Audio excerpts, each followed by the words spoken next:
Douglas Stilgo? That his name? That's our very own Nemo the Mormon. Yay! All the way. Here he comes, dressed from England. Hello, there he is. My name is Douglas Stilgo, and I've travelled here from Oxford, England. I'm a member of the Church of Jesus Christ of Latter-day Saints. I'm a graduate of the Church's seminary program. I'm a returned missionary, and I'm also the UK's leading commentator on the Church. There are three simple points that need to be made here, particularly in response to the claim being made that the height of the steeple is part of our religious observance. 1, temples do not need a steeple. 2, the steeple does not have to be a certain height. And 3, architectural design is secondary to the temple's primary purpose. The Church currently has 199 temples that are either operating, being refurbished, or awaiting dedication. All of these are equal in their value to Latter-day Saint worship. They all provide access to the same covenants and ordinances. And there are several prominent examples of temples with no steeple at all. Mesa, Arizona, Cardston, Alberta, Leh, Hawaii, and most recently, Paris, France. Of those temples that do have a steeple, the shortest is just 54 feet in Freiburg, Germany. In fact, almost 90% of the Church's temples have a steeple shorter than what is being proposed here in Fairview at 173 feet and 8 inches. It is eminently acceptable to the Church in almost 90% of cases to have a steeple shorter than what they're asking for here in Fairview.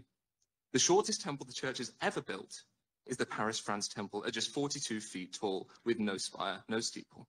Yet it has a square footage of 44,175 square feet, the same as the proposed temple in Fairview. Steeple height, therefore, cannot be argued by square footage.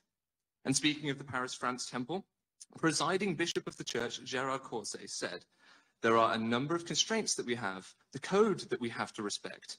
But in the end, it is only good because it makes for a temple that everybody accepts and recognizes as theirs."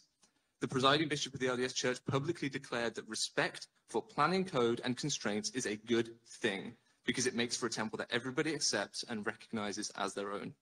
Where is that attitude here? Furthering Bishop Corset's point, the Church has said a temple's design, both internal and external, is secondary to its primary purpose. The prophet and president of the Church, Russell M. Nelson, said more plainly in 2022, it's not the location, it's not the architecture, it's the ordinances inside. I've heard many claims that this steeple variance is required by LDS beliefs, and that's simply not the case. The president of the Church has said otherwise. The actions of local leaders are not in harmony with the teachings of the prophet of the Church. And I don't know why they're ignoring the plain teachings of the president of the Church. But what I can say categorically is, as a member of this Church, steeple height has never mattered. I have known throughout my entire membership of church that some temples have steeples and others do not. I think LDS Apostle David A. Bednar summarized it best in April 2023, just last year, when he said regarding temples, who cares what size it is if you have access to the same covenants and ordinances? And thank you very much.